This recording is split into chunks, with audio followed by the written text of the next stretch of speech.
But for now, ladies and gentlemen, boys and girls of all ages, I have only 2 words for you. Ice pack. Go grab some because it's about to get real hot. Alright gentlemen, and especially the ladies, for the first time in the history of Miles on Rubber, I give you Shaurenda, my brother from another mother.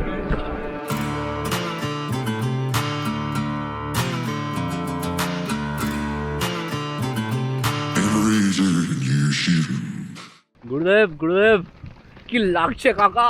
ও পুরো এলাকা ফাঁকা। ये dress নেবেছে একদম একদম সুন্দর।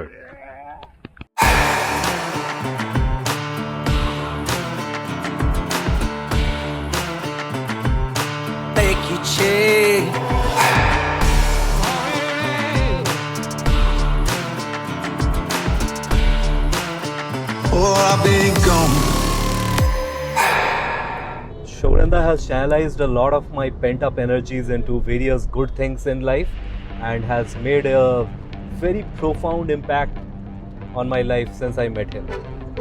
Like photography, cycling, music. He is also a history buff, and whenever we meet, we nerd it out over black coffee. He has also rescued me a couple of times from various jams that I have during my adventures.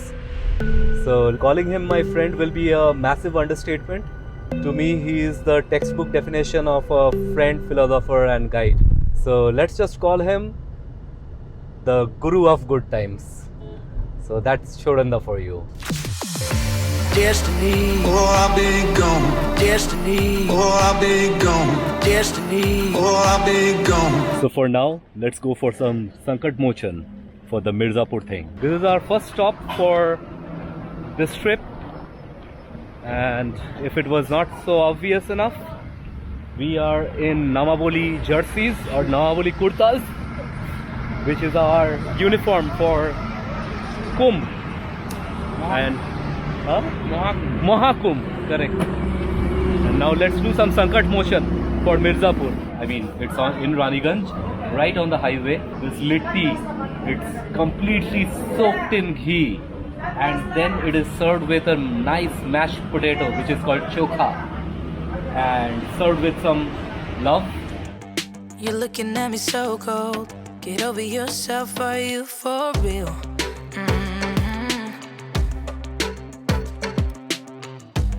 Why are you looking at me so cold? One's love is now we're enemies. You try to make yourself feel better by taking me down. Once I fell, but now I'm strong. I'm ready for the rematch. Shoot me down, don't you know I get up? Yeah, baby, I will fight. No, there ain't nothing stopping me. পুরো সংকট মোচন হয়ে যাবে তো আমাদের। একদম কি আসছে Indeed, moksha, nirvana.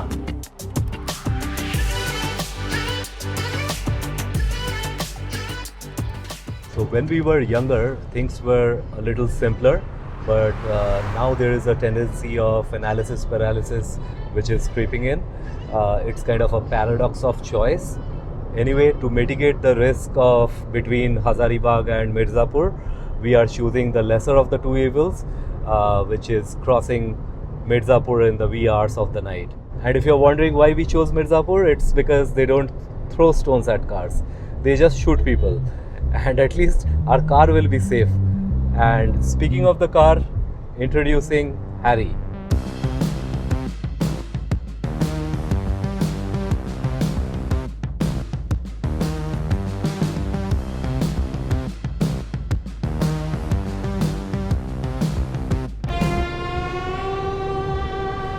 So now that we have pretty much settled down with the drive, let's talk about the elephant in the room, or maybe in this car cabin.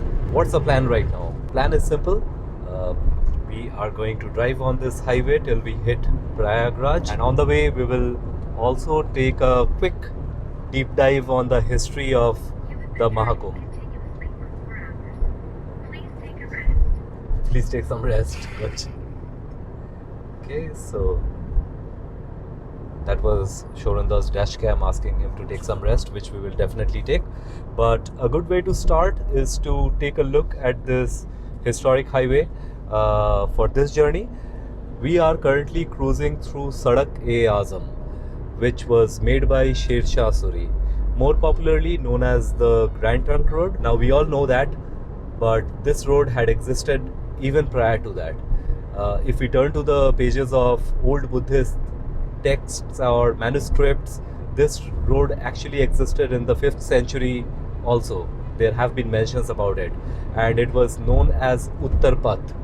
Now this Uttar Path used to start from Chittagong in Bangladesh, and it used to end in Kabul in Central Asia. So it is evident that this road existed even before Sher Shah Suri, and maybe Sher Shah had renovated or remodeled the road, and that's why we know that GT road is made by Sher Shah.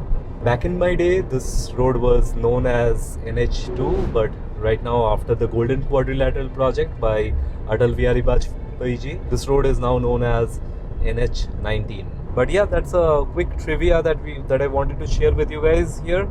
And now we are looking for that much awaited T-stop break before it gets any darker.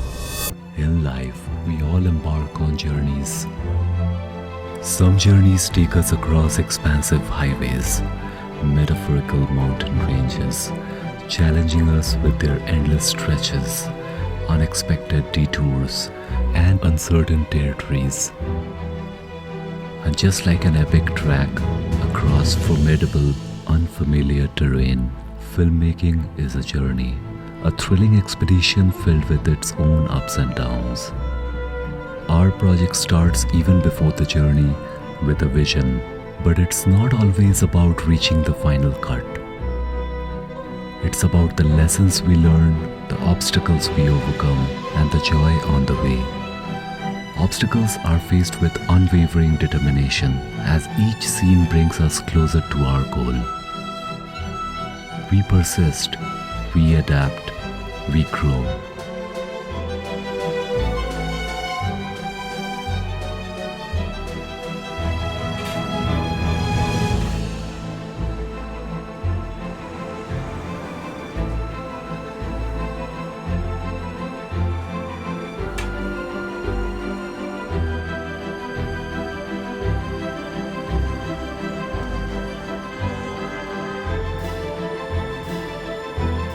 We are resilient, we are strong, we are fueled by the belief in our vision because we are the dreamers.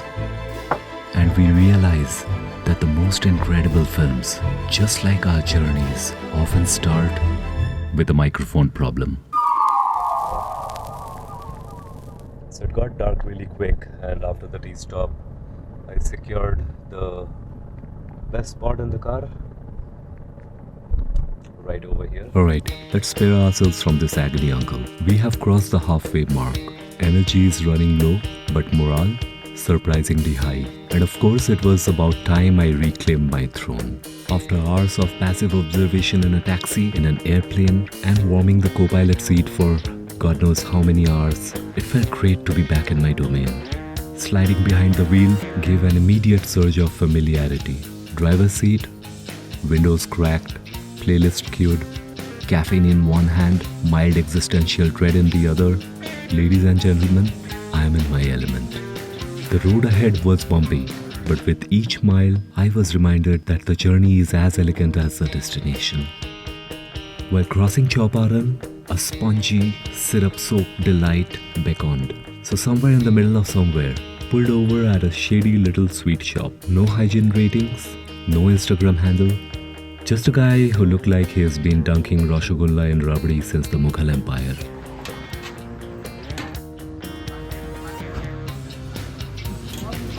I ate 5, could have been 6. I blacked out briefly, but stopping was non-negotiable. So I ate some more. Couldn't resist.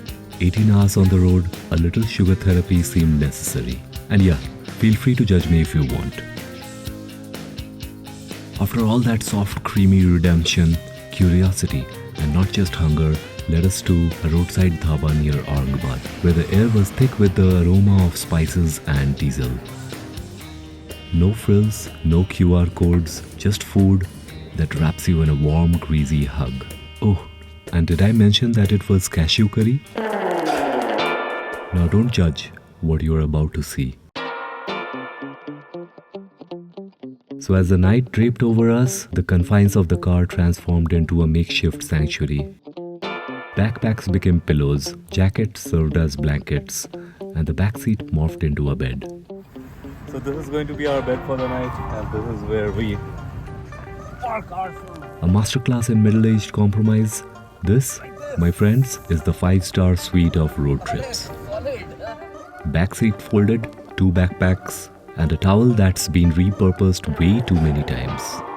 We call it jugaad luxe.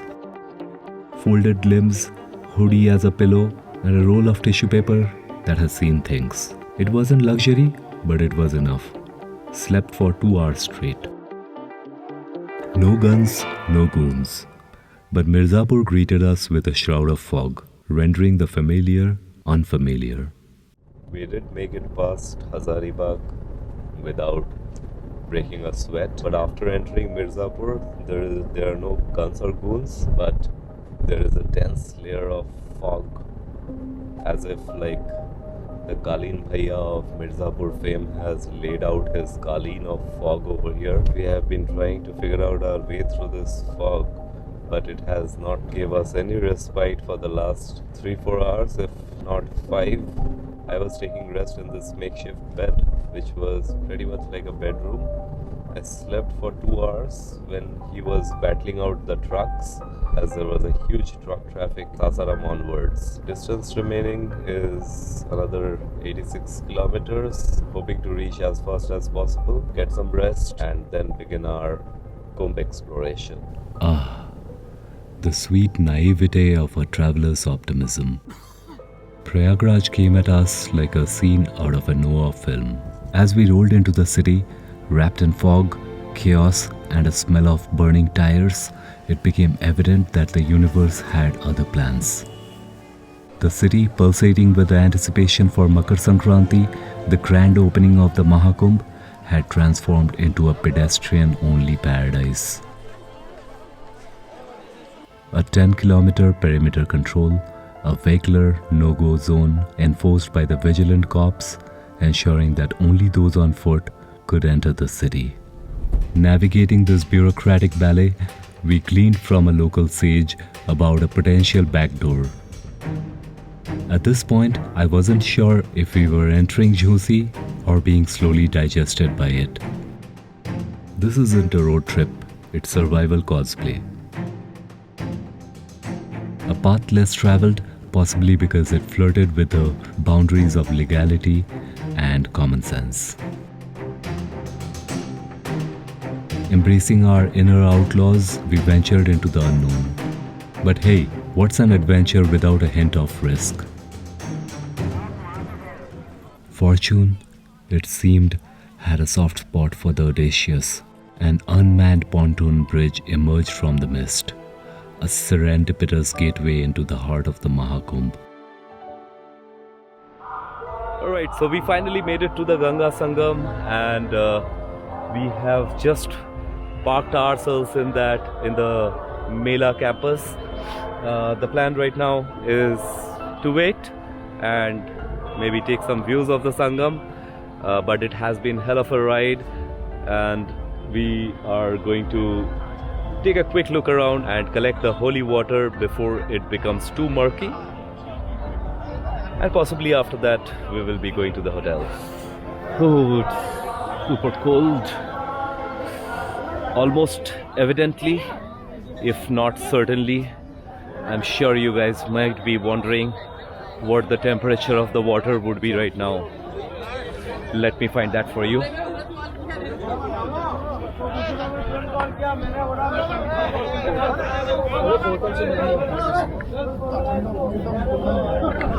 It's freaking cold.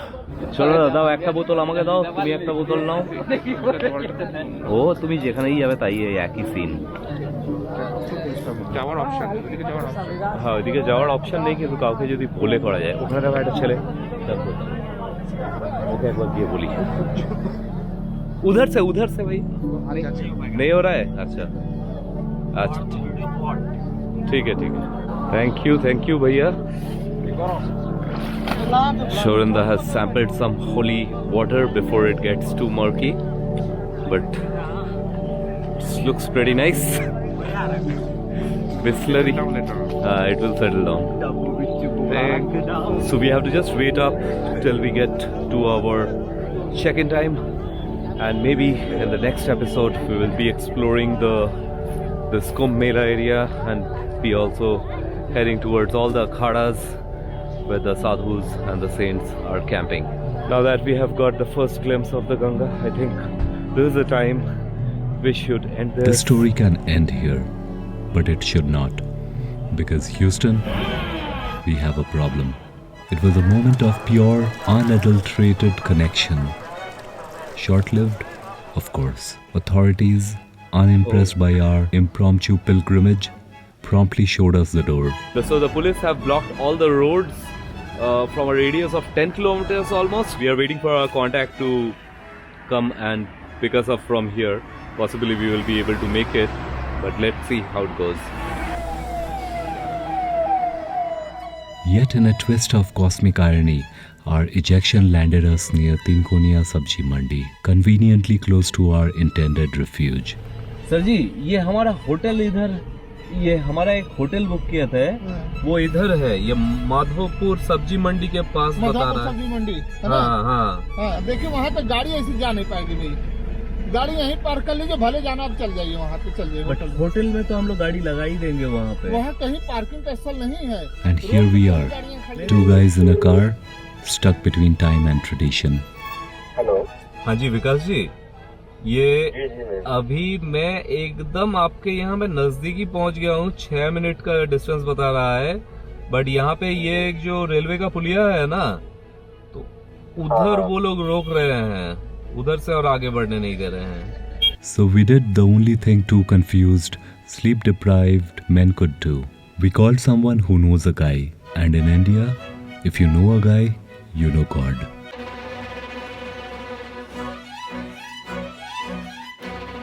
Enter our friend Pratyush, a maestro of Allahabadi influence, and Vikas, who orchestrated our passage through the city's restriction with a finesse that would even make the most seasoned diplomats nod in respect. A few hushed words, some local wizardry, and suddenly we were cutting through barricades like VIPs in a red-beaconed ambassador.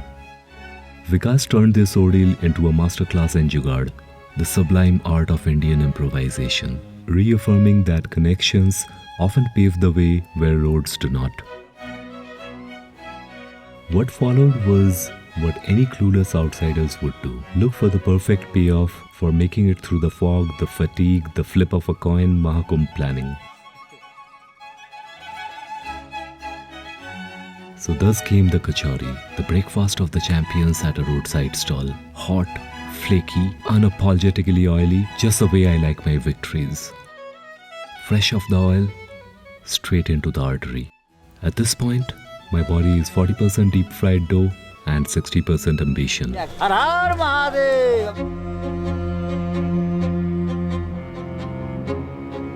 Prayagraj showed up like a fever dream. Traffic had collapsed. Humanity had not. Everywhere I looked, it was faith on foot, flowing towards something ancient, something magnetic. Every street was a story, every face a reason. The ebb and the flow of the crowd mirrored the Ganga itself, a continuous stream of devotion and determination. The sheer scale of humanity converging for the Maha Kumbh was overwhelming. Each face told a story, each step a testament to the unwavering faith. It was a march of faith, a pilgrimage of scale I had only read about. Some barefoot, some singing, some shouting.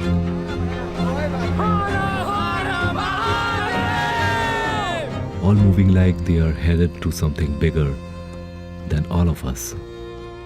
And maybe they are.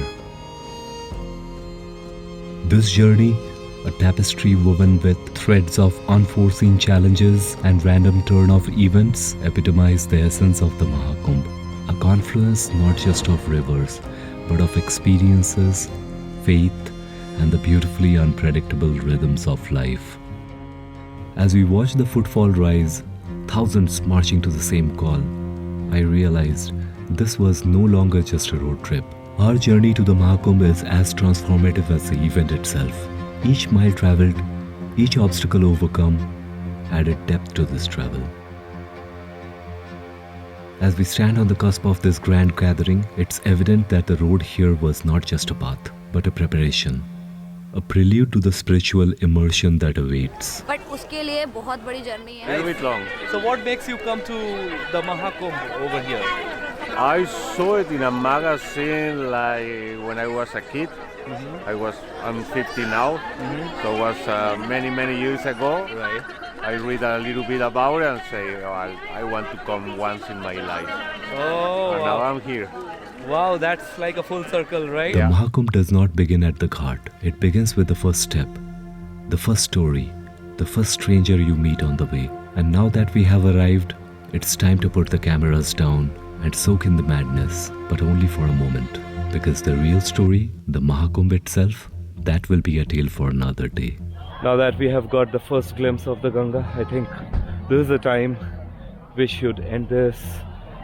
So wish you all lots of safe miles on rubber and a very happy Maha Kumbh. Reporting live from the eye of the hurricane.